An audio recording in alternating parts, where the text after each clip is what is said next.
So here we have my haunted house pop-up book. The front and the back with a closure. You've got some creative freedoms within this. You could, for instance, use a magnetic closure or a belly band or ribbons or something like that. Now let's take a look at the overall structure before we have a look at each individual page. The whole thing opens up like this, giving you this whole 3D pop-up book, which I'm sure you'll agree is rather blooming wonderful. So let's have a look at each individual page. On the first page, we've got the kitchen. We've got this cook that pops up when you tell her to. She's not an actual pop-up like these other elements, but she's there and she's lovely.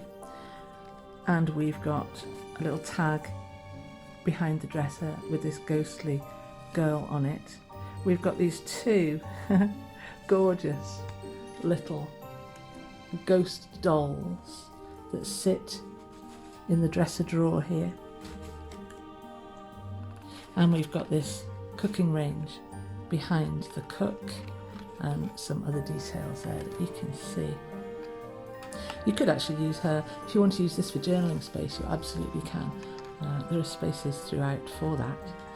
And on the second page, let's have a look there, we've got this haunted little girl. Again, these need to be pulled up. You don't have to do them like this. This is just one of the options that you'll see on the video. We've got some paintings on the walls with these ghostly photographs, excuse my hand, these ghostly photographs behind. We've got a pop-up fireplace on this one and some lovely images of a bookcase and a doll's house there on that page as well. So we'll tuck her in and let's have a look at the next page. On the next page we have the living room. Now the living room has an armchair with a doll on it. You don't have to put that there. We've got a little footstool. We've got a painting here that's also a tuck spot for a little piece. Let's use this one. So they've got a little tiny tag there. And then we've got this grandfather clock that is a loose tuck spot with a skeleton behind. So that's that page. That's the living room. Let's have a look at the last page, which is the bedroom, possibly my favourite page. And on this page, we've got a chest of drawers. We've got the bed here. We've got this little boy hiding in the wardrobe.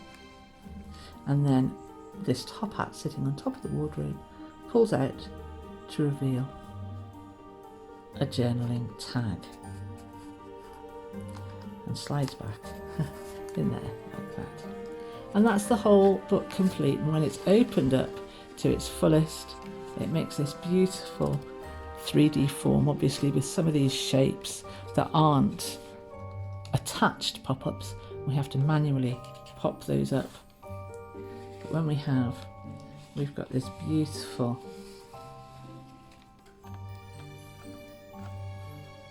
.3D pop-up book that closes like that. So here we go. This is quite exciting. You have in the kit 4 pages in this sort of format. I've only got 2 of them here because I've already made a little bit of a start. So 4 pages in this kind of format, and then you get this page as well.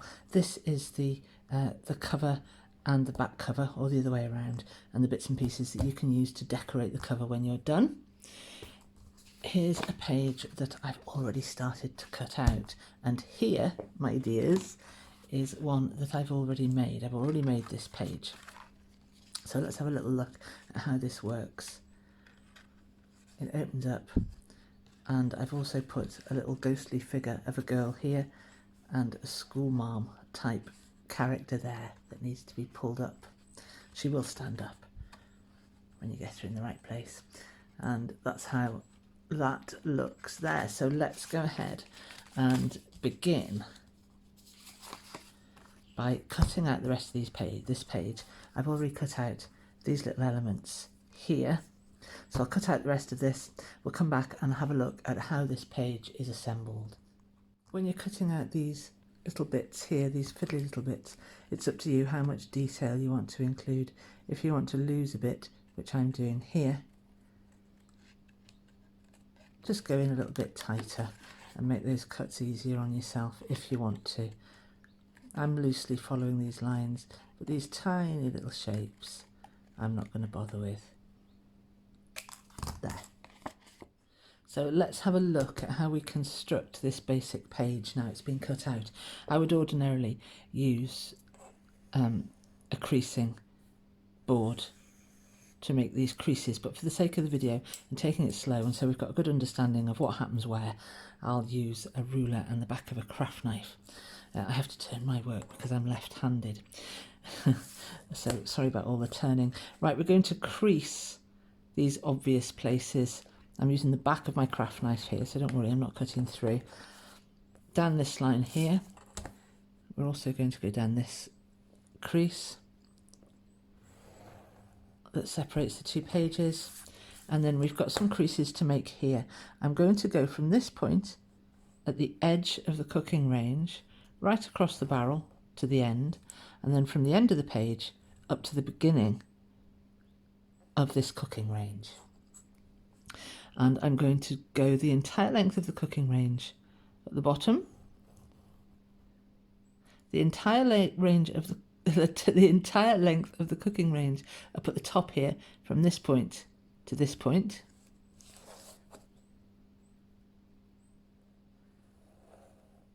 I can't see it, I should have done it the other way around. I've got it just right. And then from this point here, I'll double check that, and a way you can mark things off rather than measure, if you like, is just to make yourself a little mark on a piece of paper.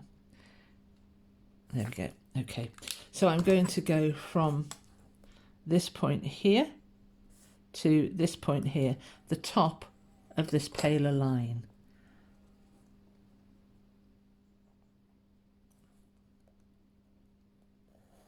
And just make a crease in there. And now I've done that, I'm going to make some cuts.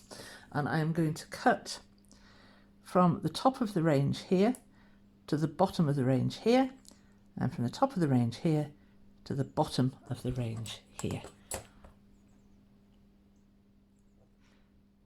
I'm just going to make some nice clean slices. And the same on this side. Turning my work over so I can actually see where I'm going.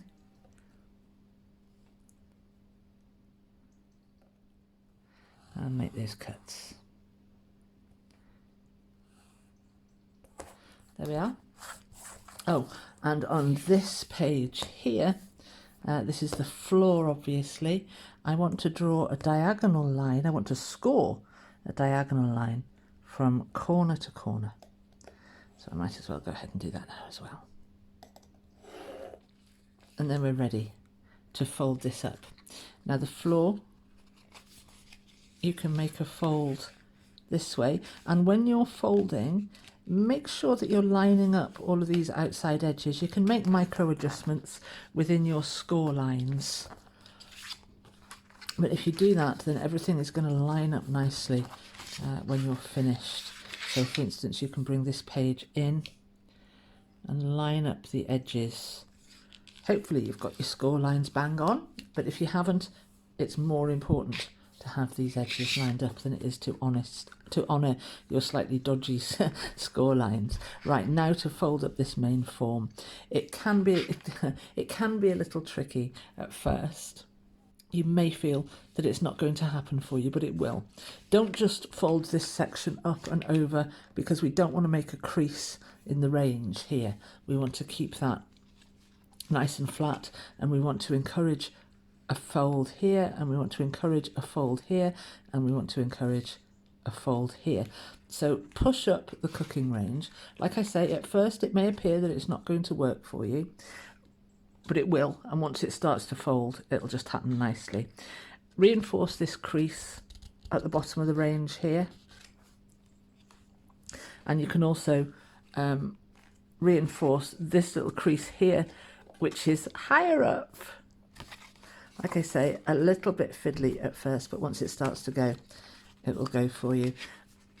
Fold this section here, tricky to get this across on a video because I'm on all sorts of different angles. Fold up this section of the range, fold down this section of the range, and before you know where you are, you have a shape that then you can then squash down because the range has reverse folded inside the main shape. And there we are, we've got a pop-up range. How fabulous. Now to construct this page, to put this page together completely, we can fold this section of the floor down, bring this section over. Hopefully you've got everything meeting perfectly. You can fold up this flap here and glue that in place, and then when you come to open the whole shape, it's looking like that. Okay, so before I go sticking this flap to this edge here, I'll lay it flat again, and I want to have a look at this dresser, which has been designed to go here. Now, you can use this as a flap if you want and just glue the bottom. You can glue it along these edges here so that you've got a tuck spot here, or you can glue it on these three edges and have a tuck spot at the top. It was designed as a tuck spot to go that way, so that's what I'm going to go with. So I can glue down, in a minute I'll glue down because I've got another idea first. And what I wanted to do with this little guys was have them popping up out of the drawer. So I'm going to make a cut across the top of one of these drawers. I'll do that by eye to save getting my ruler in the way for the video. So I'm just going to make a slit across the top of one of these drawers, and I'm going to see what it looks like when I pop one of these ghostly little guys inside. I quite like that. I could have one coming out of the side, but I think that's enough. I wonder if they'll both go in. I might make that slit a little bit wider. I can pop them both in that section then, and they can both live there.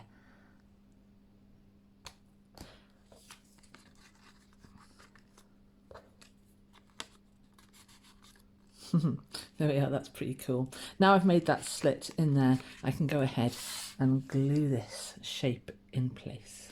Let's stick this down on these three sides and pop this in place, flush with the bottom of this page, and I'm going to go central as well. There we go. So that's that.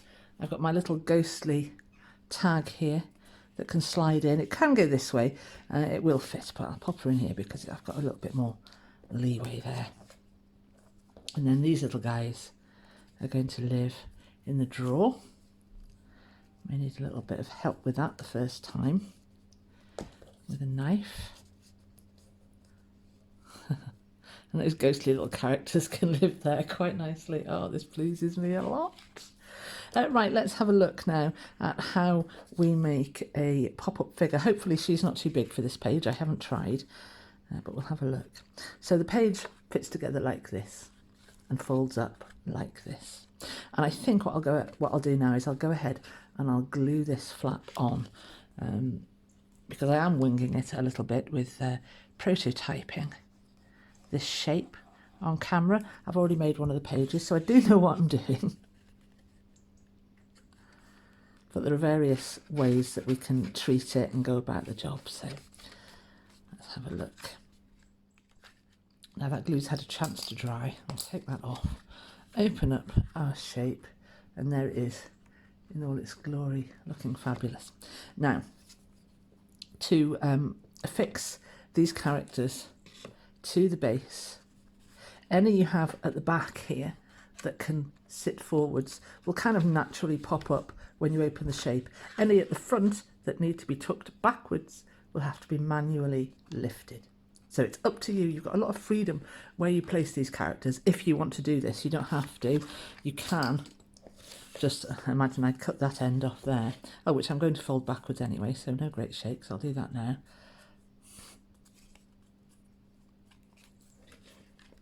You can just leave her with this back cut off, obviously. You can just leave her in there so she's open as a little tag in her own right. But if you want to make her pop up, you need to have a look at where she will sit, and this is the area that we need to pay attention to. It's where this piece folds here. Let's go for it. So anywhere where she can tuck in, I could put her as far forward as I can and she'll still tuck in, and it doesn't matter if she's overlapping this centre fold of the floor, because we're only going to be sticking her on one side and she still tucks in. Let's bring her as far forward as we can. She could even go like right there, couldn't she? Right in front of the cooker. I've picked a bit of a silly one to try and do this with, really, because she's the largest piece in the kit. Let's do it. I'm going to go as far back as I can, and I need to make sure that the base, this little flap here that I've cut, remains on this side of this crease line here. So, bit of a faff, just hold her there, see if she's all enclosed when it's folded, and you can see that she is just by making sure that she's inside these lines here. Now when I stand her up, because of her positioning, she's right up against the cooker, and I quite like that. Okay, so I'm happy with that. So all I'm going to do now, and it's quite simple, is I'm going to make, if you want to draw a line first, by all means go ahead and draw a line. Just double check that she's all sitting in there nicely. I can just change her angle up a little bit, make it a little bit more interesting. And then I'm just going to cut a line slightly longer, just ever so slightly longer than this little flap here. And you'll notice that this little flap here is slightly angled. If you cut a rectangle, just chamfer it off a little bit, just cut a little bit into it, cut a little angle there. And then it's as simple as popping the flap through the slit you've just made. I hope you can see that there. Pulling that through.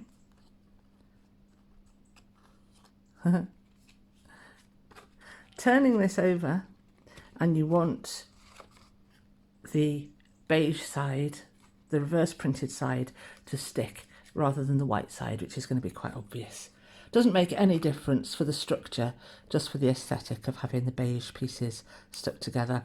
And this is obviously going to go across the crease, so I'll trim that down so that it doesn't do that. And then pop some glue on there. Fold this piece over. Give that time to grab.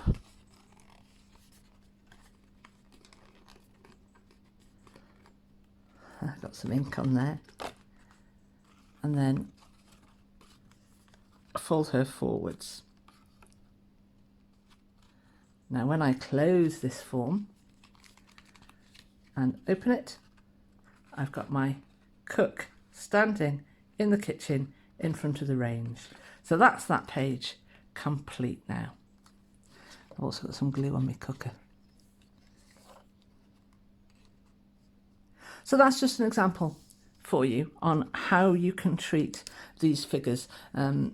Not my best idea to use this one as an example. I love that range, didn't particularly want her standing so in front of it like that, but it does add a level of interest. And for instance, this barrel here, which is obviously part of the design, is now partially hidden by her. So it's quite interesting to have these little bits that you need to look at as you move the shape around. I'm very happy with that, actually. Great.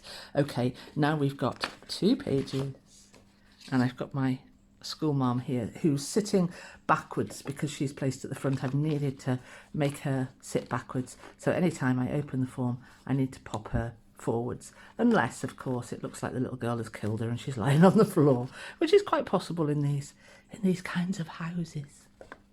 So there we are, and then these 2 pages will get glued together like this, and will be rather lovely when it's put together. So that's 2 pages done. This page here follow exactly the same principle as with the range using this fireplace. So by the time you've put a couple of these pages together, this one that I've already done will be very self-explanatory because it's probably the simplest page. So let's fold that up and let's have a look at another page. This is the bedroom. I'm going to go ahead and cut out all of these shapes and then we'll come back and put it together. So there are all my pieces cut out.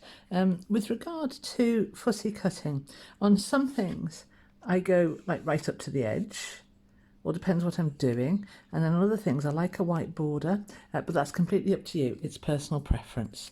Also a little bit of laziness on my part because it's much quicker and easier to fussy cut a shape because the outline of the figure actually does the work for you, and you can just roughly, well not roughly, but get a bit more simpler with your cut lines. So that's those two there. This piece here is going to come in handy in a little while, so we'll put that to one side. I've got a wardrobe here. Let's make the creases and the cuts and the folds for this page here. So as with the other page, we're going to come right down this line here with the back of the craft knife to make that crease, and here I'm going to be creasing from this point. Would it be helpful to zoom in at this point?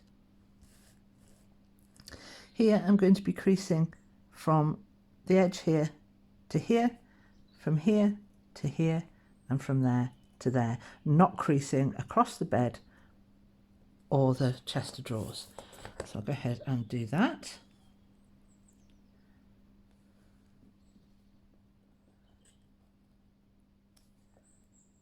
If you make a crease across those areas, it's going to make it very difficult for these forms to pop out without being distorted. Now I need to also crease the bottom of the chest of drawers, the top of the chest of drawers, and at some point across here as well. And I want to crease the bottom of the bed, the top of the footboard, and also the top of the quilt here as well. So I'll make those creases. Can you see all right there in the video? I'm still zoomed in, aren't I? Let's zoom out a little. So I'm going to go, it's helpful if you can see what you're doing as well. I'm going to crease the bottom of the bed and then the top of the bedboard where it meets the quilt, and then I'm going to make a crease line at the bottom of the headboard where it meets the quilt, and then again at the bottom of the chest of drawers, at the top of the chest of drawers, and then I'm just going to take a moment to measure. You don't have to measure, I'm doing that for you. I just can't quite remember how far down I came with this. So let's have a look. As suspected, where this, let's zoom right in again so you can see, where this lighter area here meets the darker area just above the drawers themselves, that's the line you want to be creasing. So it's this line here. So let's make a crease mark there.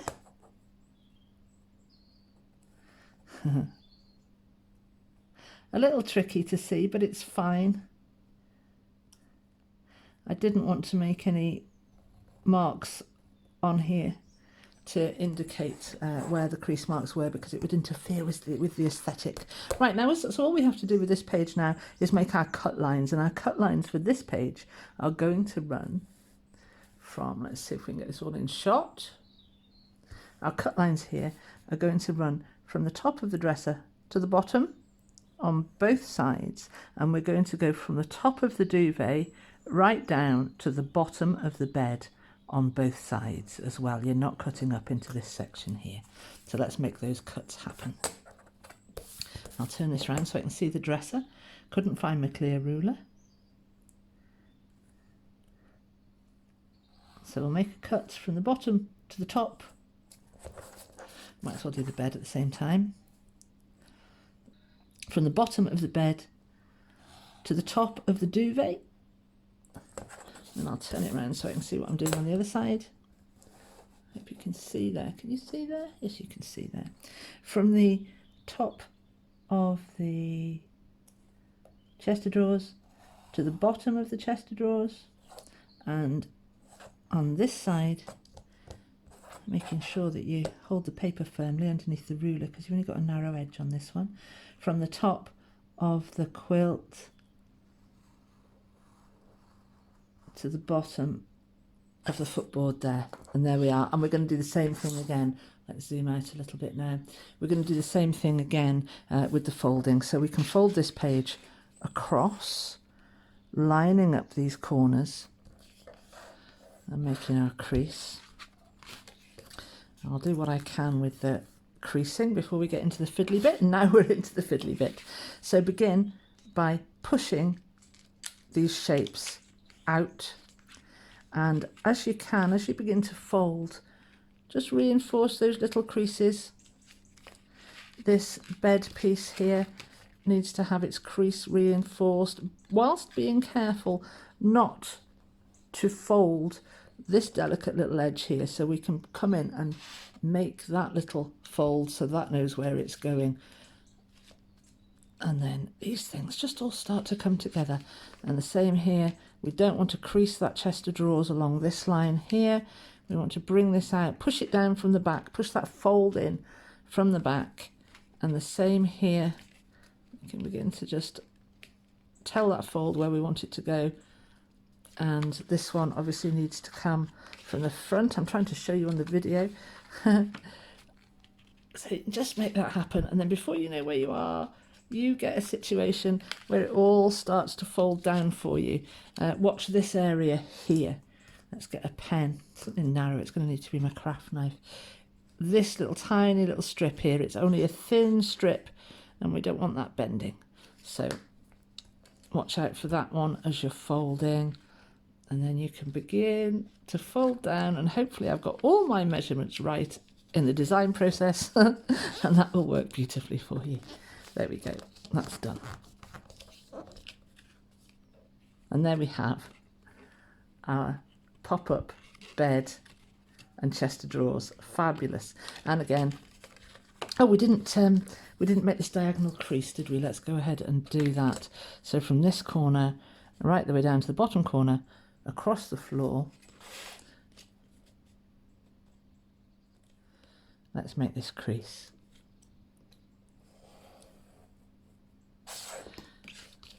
Lay the thing flat. This whole floor section folds up, and just make any tiny, I'm slightly off there, and just fold that. And then this section gets glued to the back of this section here, and we're good to go. So to glue that in place, you can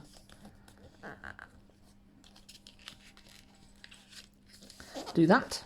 Fold this piece over, bring up your crease.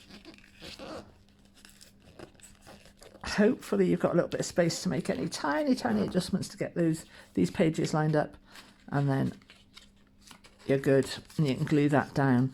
Now let's have a look, before I go gluing it down, let's have a look at what I want to do with the wardrobe, this tag and this little boy. Now I have left a tag on him so that if I want to, I can treat him the same as I've treated the cook here and the school marm and this little ghostly girl here. But I'm not sure I'm going to do that in this instance because I might have him hiding in the wardrobe. So I think let's do something different with this one. For the sake of the video, I'm going to cut this tab off. I'm going to make a slice down the wardrobe doors. I'm not going to open these wardrobe doors all together. I did think about it, but I've only got a very narrow seam here. So for the sake of ease and getting the job done, which way around does this wardrobe go? This way around. I'm going to just draw myself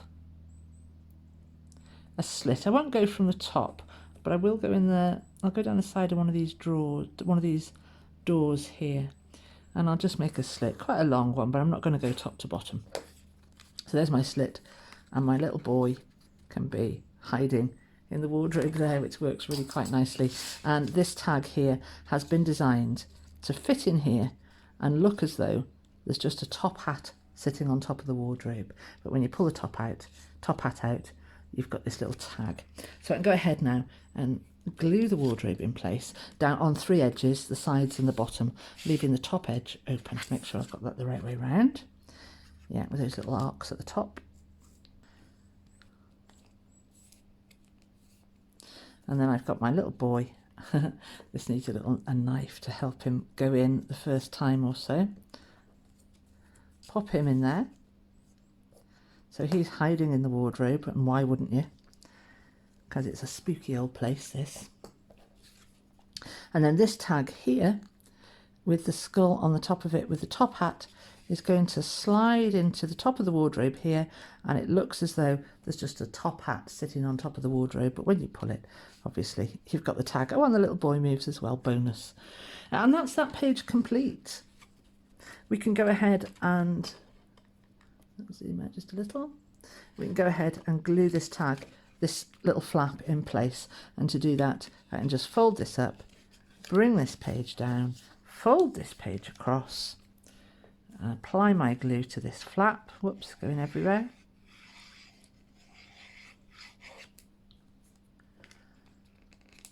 And fold that into place. Now where's my little bulldog clips?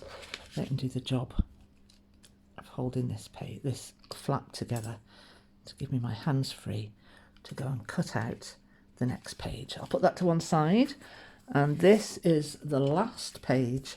Not more complicated, but it's slightly different with the cuts here. So let's go ahead, cut this out, come back, and we'll have a look at how we put this page together.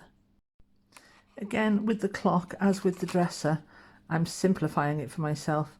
I'm going to cut off these top little fiddly twiddles.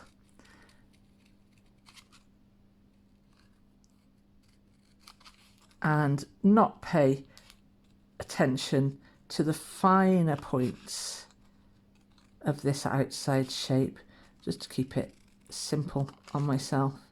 Just keep it nice and easy. And the clock, I'm going right in tight. I'm not allowing a border around, because that's going to be quite an integral part of this design rather than an extra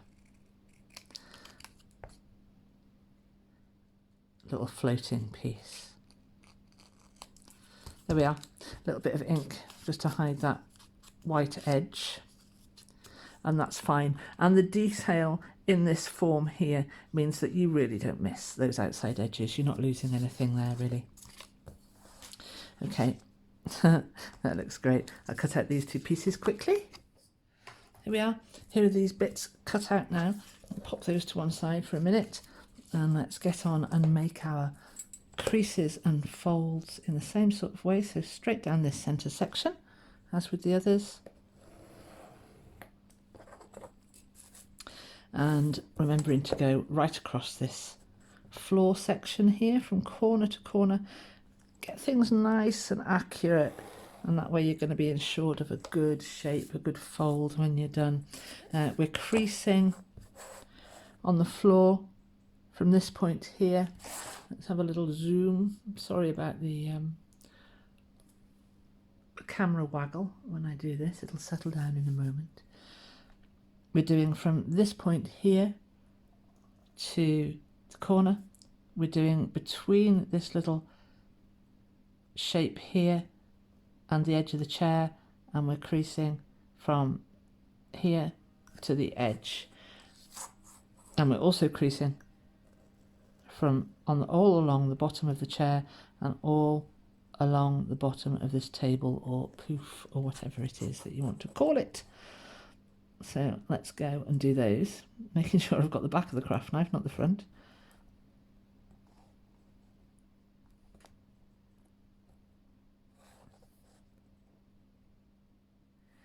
And the bottom of the chair.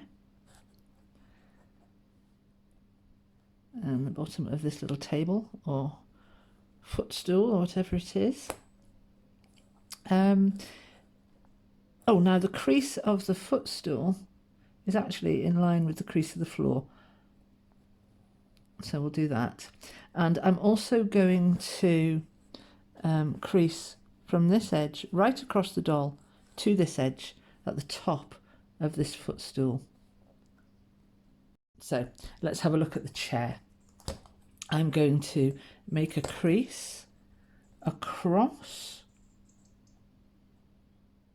the bottom of the chair from edge to edge, and then I'm going to make a crease across where the seat cushion goes into the back. So right here, this line across here, right the way across the chair, and make sure you're keeping your ruler parallel so everything's nice and straight and square as you do this, and just go right the way with the back of your craft knife or whatever tool you're using, right the way across that chair there, that line there, and then just to reevaluate, just to have a look at making sure I've got my measurements right. I'm going to do this. You don't have to do this. I can tell you where to make the line, but for my own sake, and if you want to do this, you can draw from the top of the floor to the bottom of the chair, take that line up to where you made the crease, and you will know then to make your score line there. But I will do this and I'll show you where that needs to be. So it's coming just to the back of that chair there. Double check that. Always measure twice, cut once. That's the saying, isn't it? So I'll take that from there up to here, and that takes me, yeah, right to the back of this chair area here. But obviously, because of this curved line, you haven't got an actual line to follow. So line up your ruler with the floor here, and you're going to make that crease to this edge. Actually, it's okay, we'll go with it. We'll make this crease right the way along the chair here, like this, and then we can bring the cut lines up to meet it. You will just be able on yours to see and feel where this crease line is. It obviously won't show up on the video. So I'm going to make my cut now down the edge of this chair to where I can feel that crease, and the same on the other side, and hope I've gone up far enough so I can feel it there. This is the trickiest one of them all, this chair. But by now you've done the others and you're an old hand at it. And then of course we're going to make two very straightforward cut lines down the edge of this little footstool. I think that's what we're going to call it, because it's got a leather top. Could be a chest or a trunk or a coffee table. I don't mind, but it's a matching piece of furniture that's rather beautiful and fits with the chair very nicely. There we are. So hopefully, let's zoom out of it. Hopefully this is now going to work and fold up nicely for us. Now, I've got two little tiny bits of wall and floor here. I want to make those, pushing these pieces forwards out the way. I just want to try and reinforce those folds if I can, because I don't want those bending on me because they're only little. And push the chair outwards, and the same again from the back. If you can see that, I'm just pushing these shapes forwards. I'm trying not to bend that one, but that one is bending.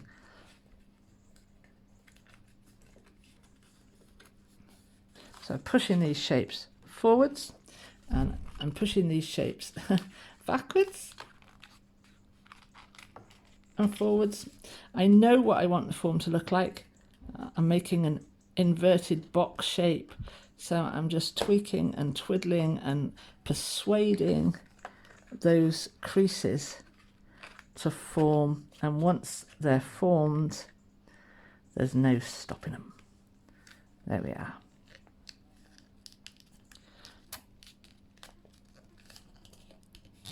And just make those creases nice and sharp, and let's have a look how it looks when it's done. There we go, that's the chair. Have I got a character for this one? I've got a skeleton, haven't I?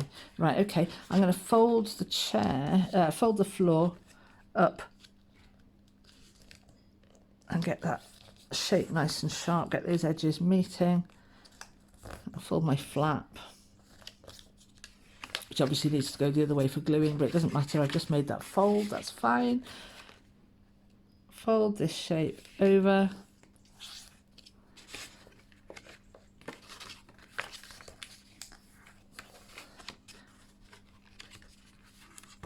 And there's my completed box form.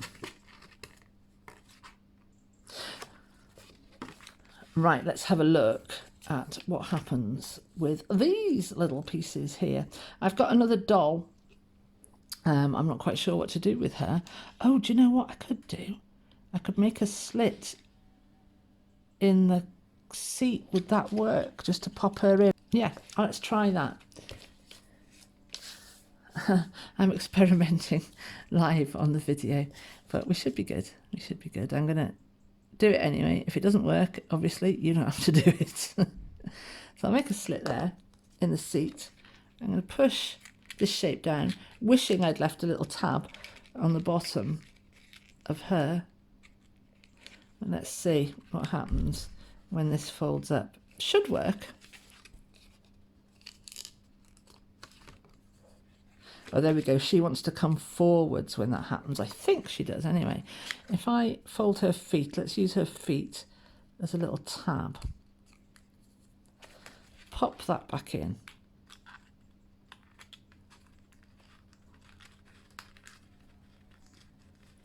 And I'll commit. I'll commit. And I'll glue this little tab. Obviously, if you're doing this, you've learned from my experiments. And you'll have left a bit of a tab on the bottom of yours, but we'll pop a bit of glue down there and commit to this little thing. So there she is, sitting on the chair. This other doll was designed to be halfway, as though she's sitting on this sofa, which kind of works. You know, it's a pop-up. It's not actual life. Let's see what happens when we fold this page and open it with this little doll. Yes, she wants to sit forwards, so you're going to have to push her back when you open the page, but that's fine. You could pop her anywhere. You could glue her on an angle over here. You could pop her on the floor. She doesn't have to go there. That was just something I thought of on the spot. This clock fits the skeleton behind. There isn't room to glue either side for this skeleton, but I'd wanted this to just be a little flap, a little flappy tuck spot. So I'm just going to glue this one at the bottom.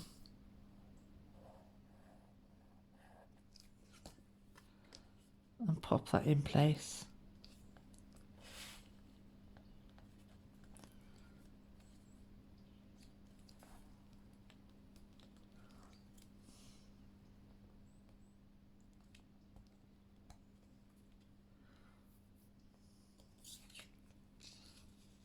And then my little skeleton can sit behind. And if I want to trim him down at all, I've left you those options. And I think what I'm going to do with mine is I'm just going to leave this bottom section square. So there's a nice little tag there. But I'm going to cut around his head, leaving a bit of a border.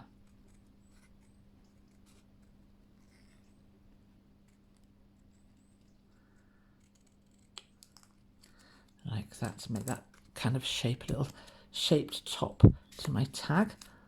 I'll lose those white edges and I'll pop this little guy in there like that. And then I have got a photo, a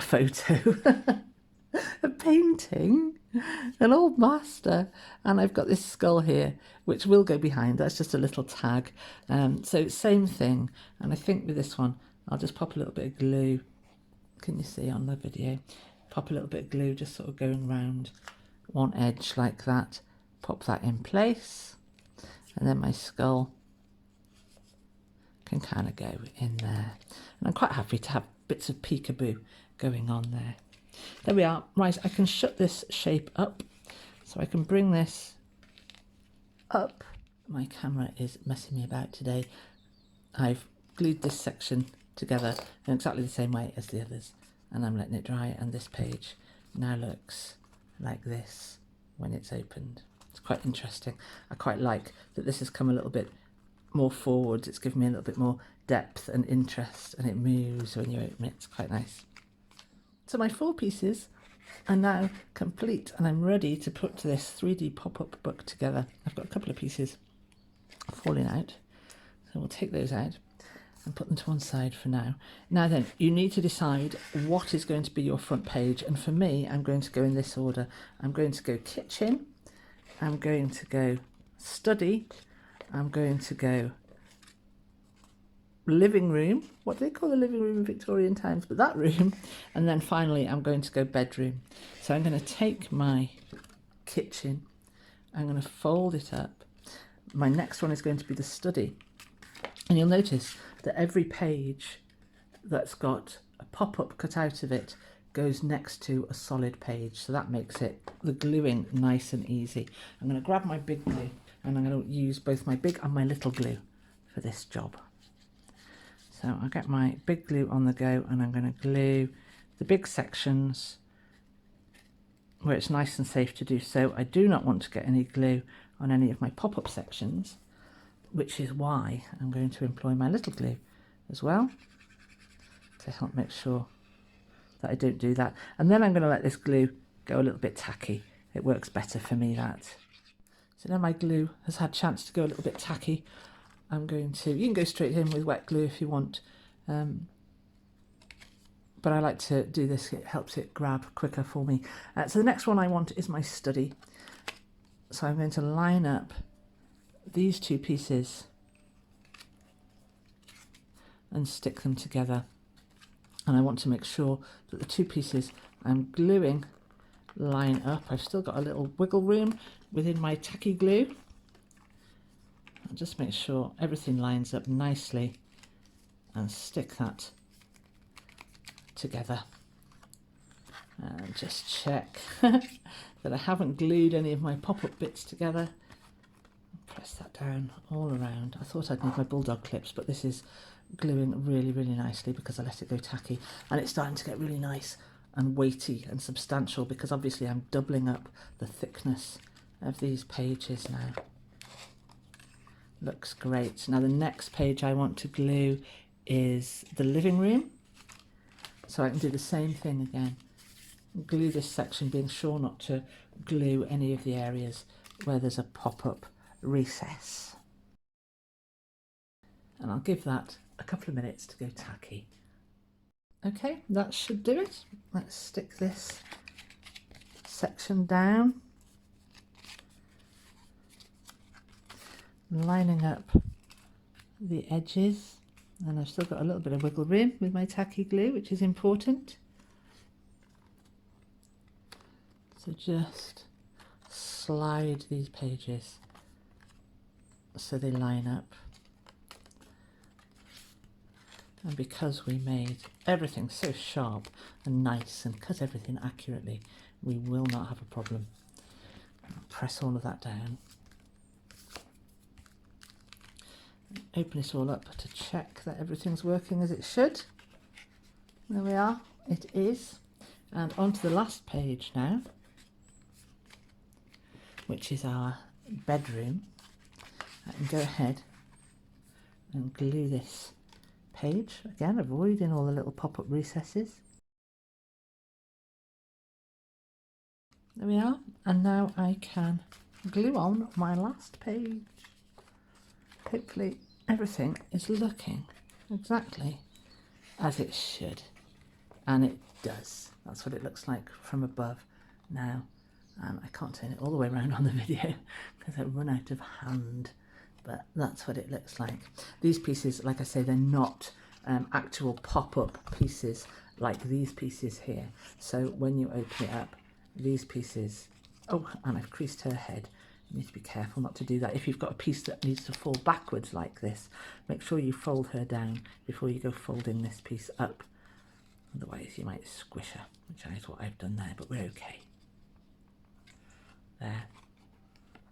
Right, so we can fold this back up now. Let's lie her back down. Everything else should just fold up nicely. And now we can look at making the cover for our journal, which is where these pieces come in. Right, so I'm going to stick on my cover at the front and back, and I'm going to make sure that I've got everything the right way round, and I'm going to decide what I want to be the front and what I want to be the back. And I think I'm going to have this one as the front. So I'm going to go ahead and glue this on. You could, if you want to, glue 3 edges here and make yourself a little pocket and get yourself some more little spooky tags on the go. So here's my front. Make sure I get that the right way up. And I'll glue this in place. This will give me some nice rigidity to the front. Now, if you're wondering what this little piece was for, that I've experimented with and cast aside, it comes on the sheet with these 2 pieces. I was going to put a spine in there, but realised when I started putting it together that that's not going to work because the book needs to open unhindered. So I've done away with that, so you've got that spare little piece there. I just didn't want you to wonder what that was for. It's obsolete. And then I'm going to just make sure I've got everything lined up as best I can and lose these lighter edges with a bit of all-forgiving ink. I can, and I'm going to as well, ink my open hinge here. There, that looks quite nice. And then I can go ahead and glue this back piece. Now this back piece has got recesses where there are folds, and I haven't taken that into consideration when you're doing the back piece. When you're gluing your back piece on, glue onto this section, not this section, as I have done. But I can figure this out. I'll stick my page down with the form open so that this glue can dry without sticking my pop-up sections to it. So I'll let that dry open. Another mistake you won't need to make when you're assembling yours, and it looks fabulous when it's open. Now there is a closure option. I've made this piece here, but of course you've now got this piece as well, and that closure can take any form you like. I haven't made it prescriptive because I'm aware that some people might not even want a closure. You may want to, I've got to be careful of my back piece here, you may want to make some kind of belly band or tie it with a nice big dark gothic ribbon or something like that, which would be lovely. Or you could attach a ribbon in between this piece of matting here and the piece that you glued it onto. And you will be familiar with junk journals and things like that, and have done things like that in the past. Now this piece I had intended, for instance, let's give you an example of something that you could do. You could fold the piece in half, well not in half, but you could make yourself a fold there so you've got a double-sided piece. You can trim this off.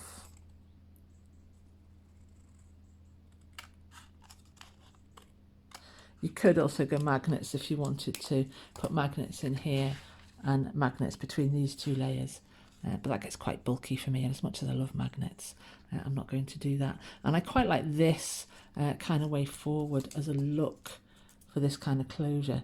So what I'm going to do is just round off these corners. I've made this closure before and I really like the look of it, so I'm going to do that. Get ink. I'm going to, oh, I've cut into there as well. I'm going to pop this where I want it to be on the front. I'm going to pop a glue dot on mine, I think. And then I'm going to bring that round to the back. Nice and straight if possible. There we are. So I know where I want to cut that off now. I'm going to cut it off here. And round off these corners. double piece of card like this, you will also always get a little edge, and that's the joy of ink. So now I've got that there. Make it nice and tight. I can go ahead, I can apply a bit of glue to this area here. Glue this piece onto the back. Make sure I'm in the middle first, actually. There we are. I think I want to go there. Just glue that piece down onto the back there. That's had a little time to dry and I've located my dots. I'm going to take a sticky back and a sticky front, all the other way around, and press them both together.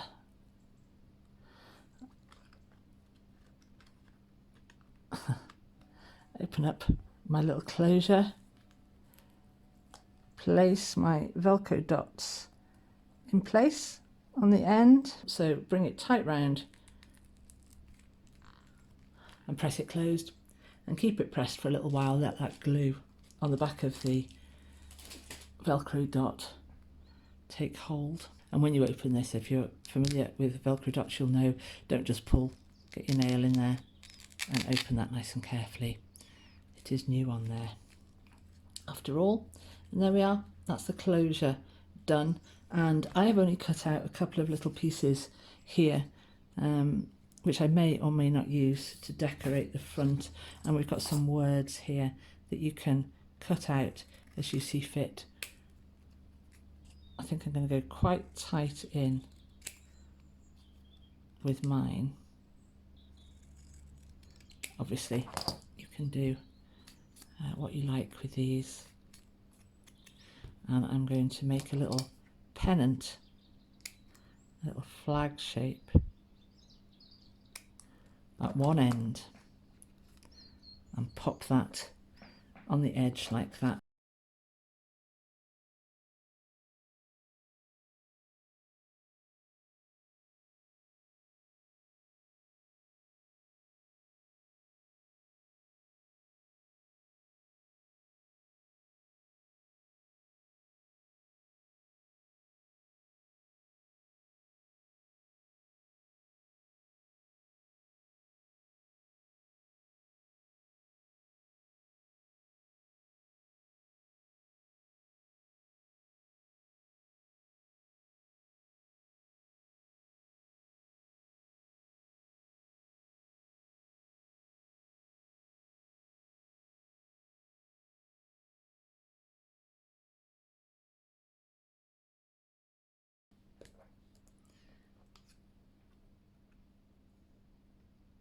I could cut that off actually there and put her lower down. Let's do that, even though I've already glued. I love this part of the creative process. Just, does that work? Does that work? Let's have a look at that. There we go. Oh, I like that now. Yeah. Obviously, yours will be different, and that's absolutely wonderful. So that's my front done. And obviously I want to put the end at the back here. That's what I made.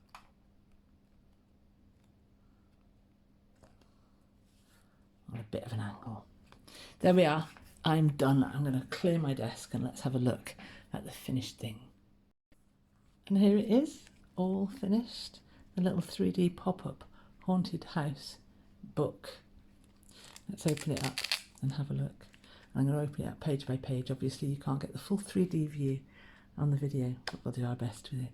So on the first page we've got our kitchen, and we've got our cook here that pops up, and we've got a little tuck spot behind this dresser with a ghostly girl on a tag there. Get her back in. We've got these two little ghost dolls. Let's have a look at those. Absolutely love those. That slide in the dresser drawer here. And obviously we've got the pop-up cooking range as well on that page. And we open up the next page and we've got, this is the one that I made off camera. We've got 2 photos, 2 paintings on the wall here that are little tuck spots that have got little tags behind of aged vintage photographs that are really quite spooky. And we've got the pop-up fireplace. We've got this ghostly looking girl here, and we've got this very stern looking schoolmistress, and she needs to be brought forwards when you open it up, and when you pop it down you need to make sure that she's nicely shut down like that.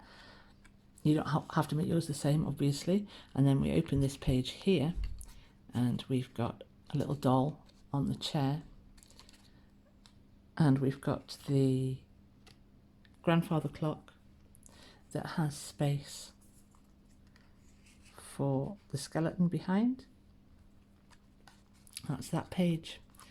And on the last page we've got a bed, we've got a chest of drawers, we've got this wardrobe here that's got the little boy hiding inside, and we've also got this top hat with a tag attached when we slide it out, and this also affects the boy who moves up and down the wardrobe as you slide that out. That was an incidental, but it works very, very well. So that's it, and we can open up the whole thing to look like that, and it looks beautiful. If you've used magnets as a closure, you can work this so that your magnets do the work here. I haven't done that, but that's absolutely fine. I'm really, really happy with the way mine is looking and the way it's worked. So that's your 3D pop-up house book, and I hope you love it as much as I do.